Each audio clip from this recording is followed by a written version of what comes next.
I caught an episode on YouTube with Teddy, and I think he was talking about watch sizes. Is 40 millimeter the best size? Is anything over 40 millimeter the too big? I forgot exactly what it was.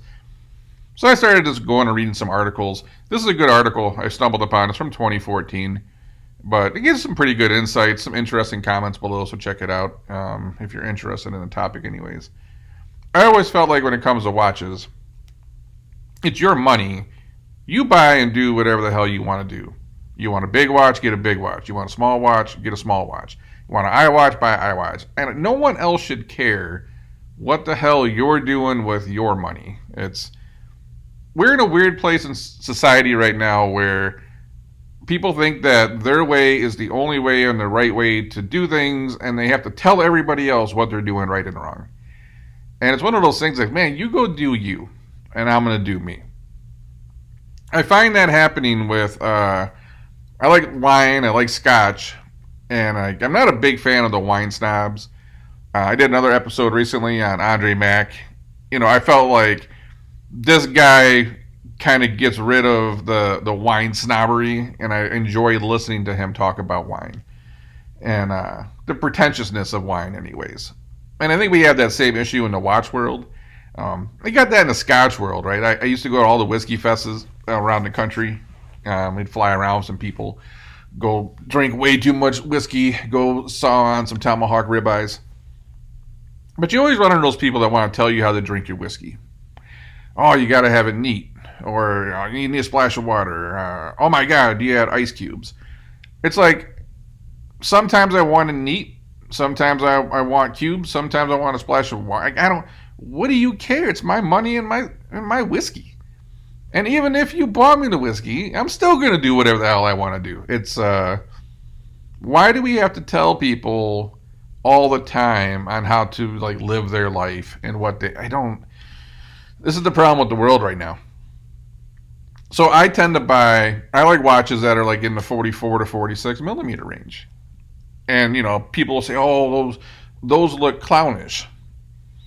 And it's like, no, I'm tall and the size of a linebacker that's got a double cheeseburger problem. I don't like how small watches look on me for the size of person that I am. I have another buddy that is really into watches, and he's probably like a half a foot shorter and 100 pounds less than me. I think my watches on him might look a little bit off. So my thought is, for me, I like buying a watch size that's appropriate for the size of my body and my wrist. I don't get this, they have to be 40 millimeters or 38. That's like that purist talk, and that never does anybody any good at the end of the day. It's not good for watch culture as a whole. There's no right or wrong way to do it. It's let people go do what they want to do.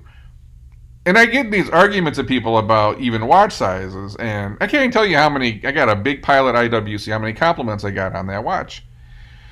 And I never had anyone say it looks too big on me, or it looks clownish, or it looks stupid. And the only way I can ever explain it to people is, do you like putting 14-inch rims on a full-size pickup truck, for example? Right? Why do we put 18, 19, 20-inch rims now, or even 21s? Hell, my BMW's got 21 or 22-inch wheels on it. From the factory, right? Not aftermarket. Why do we do that? Because stylistically, it just looks better. Sure, you can put too big of wheels on a car and a truck.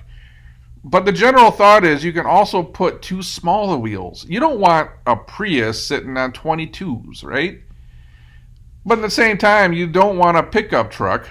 If I got a diesel pickup truck, I couldn't imagine putting 14-inch wheels on it. And to me, that would be the equivalent of putting a 38 millimeter watch on my wrist.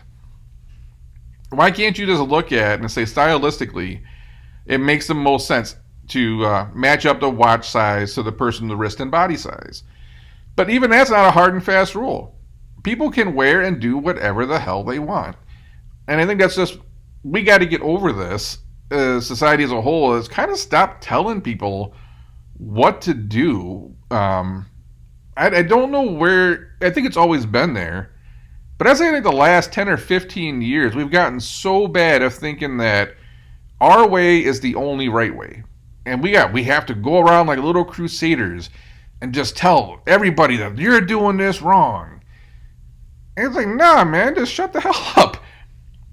I read another comment about watches being too thick. I happen to like thick watches. I like the big chunk of metal on my wrist feeling. I don't like thin watches. I don't want to feel like I got a wheat thin on my wrist. Does that make any sense? Can't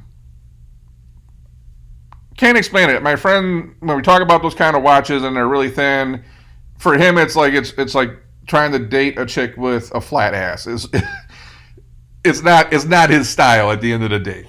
And that's like, his words and his opinion. But that was a pretty good reference because I was trying to use the small wheels on a truck, and he came up with that in terms of the thickness of a watch. Because I was talking about that Rolex Deep Sea Dweller, and it's quite a hunk of metal. It's thick. That doesn't bother me. If it bothers you, then good for you. Go worry about that, or don't buy one. I happen to like that.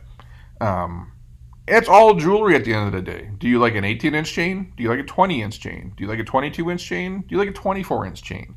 At what point is a chain too short or too small? And at what point are the links too big and too small?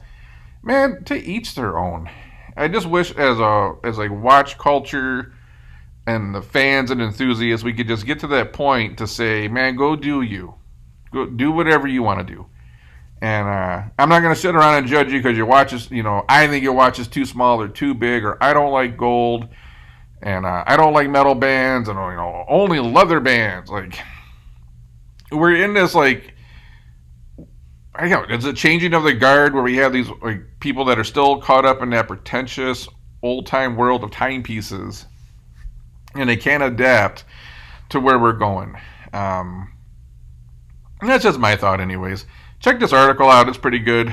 I say buy whatever the hell watch you want. Stop listening to people. I'm just going to stop arguing with people. I'm just going to send them this episode, and the next time someone starts talking to me about watch sizes. So, do you buy what you want to buy? Stop explaining yourself. Anyways, what size watch do you like? Drop a comment below. I'd be curious to see. Until then, I'm going to catch you on the next one.